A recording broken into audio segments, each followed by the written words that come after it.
Vou falar aqui um pouco sobre o antigo Israel e a Israel atual e como é que o antigo monarca de Israel governava toda aquela região. Primeiro, eu vou mostrar aqui para vocês os países que estão ao redor. A gente tem aqui, ó, os Emirados Árabes, que hoje é conhecido pelos arranha-céus, pelas construções, pelo boom do petróleo que teve recentemente. E aqui é Israel, como a gente conhece hoje, e o PIB atual deles, que é a movimentação que eles têm na economia. Vou mostrar aqui para vocês entenderem um pouco melhor no mapa mundi. É praticamente quase que o centro geográfico do mundo.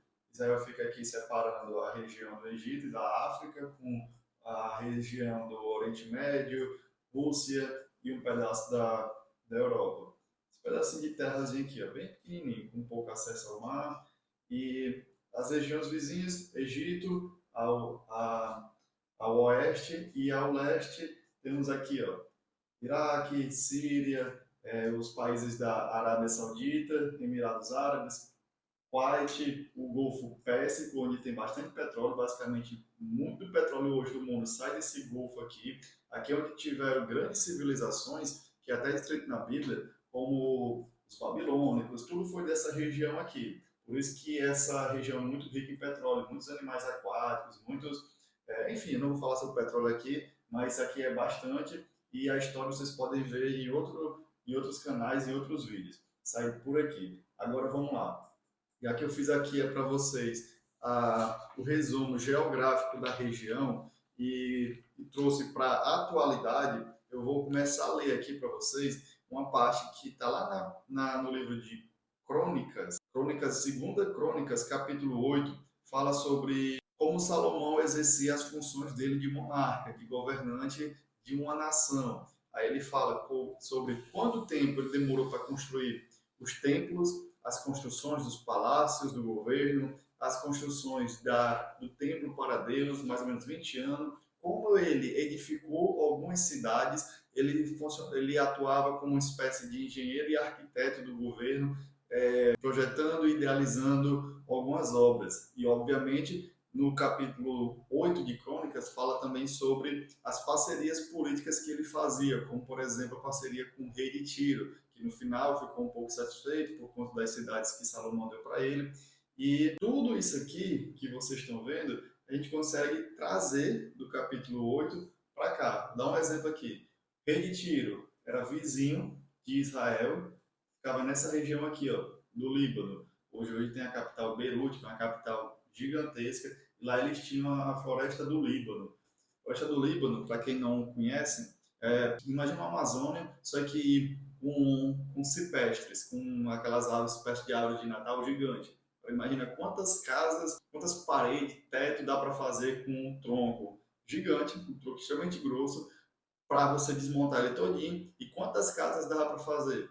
Bastante, né? Por isso que a parceria do Salomão com o rei de Tiro era essencial na Bíblia. Obviamente, tudo isso ele pediu sabedoria a Deus. Ele fala que através de um sonho ele pediu sabedoria a Deus para entrar e para sair, para governar de forma sábia, como tem no livro de Gênesis, que o homem foi feito para governar, desfrutar, cultivar e vigiar o jardim. Ele levou isso aqui ao extremo. Eu vou ler aqui uma parte para vocês e a gente vai entender melhor como é que ele governava. O soberano deslocou-se depois de Ezion-Geber, onde tinha um estaleiro naval, e Aerote em Edom. Foi preparar a saída de uma frota enviada por Irão. Esses barcos, com uma tripulação experiente, trabalhando em conjunto com os homens de Salomão, foram ao fim e trouxeram cerca de 15 toneladas de ouro para o soberano de Israel. Olha só, lembra que eu falei sobre a floresta do Líbano? Floresta do Líbano tinha muita madeira, como vocês estão vendo aqui. Israel não tinha muita madeira. Se você for ver as construções de Israel, a maioria são de pedras.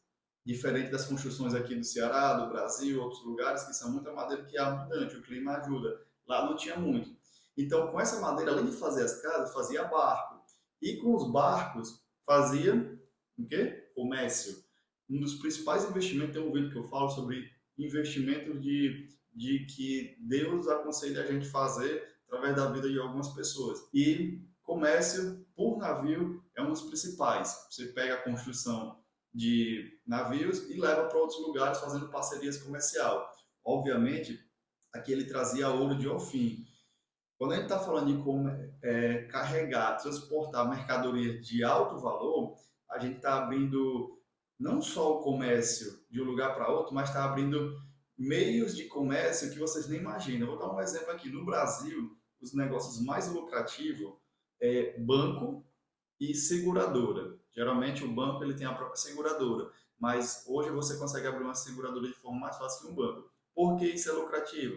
Porque se você pega um container de um navio, obviamente os navios hoje não são feitos de madeira, tem tecnologia metalúrgica para fazer navios de aço, e ir para a China trazer um container com material de construção, diamante, enfim, o risco de ter algum problema como roubo, extravio, perda de material, perda de container, é gigante. É gigante mesmo. Então, além de você estar empreendendo uma viagem naval para comercializar uma mercadoria de um lugar para outro, você está abrindo mercado para pessoas que gostam de apostar em, não vou dizer desgraça, mas em perda. Tem muita gente no mundo que gosta de apostar em perda. E aí que entra as seguradoras, onde você é um novo mercado que aquece mais ainda o comércio. É bem interessante esses tipos de conteúdo. Isso mostra um pouco a sabedoria de um governante quando ele consegue mexer a economia não só no ramo de construção, não só no ramo para alimentar a população. Tem outra parte aqui que ele fala sobre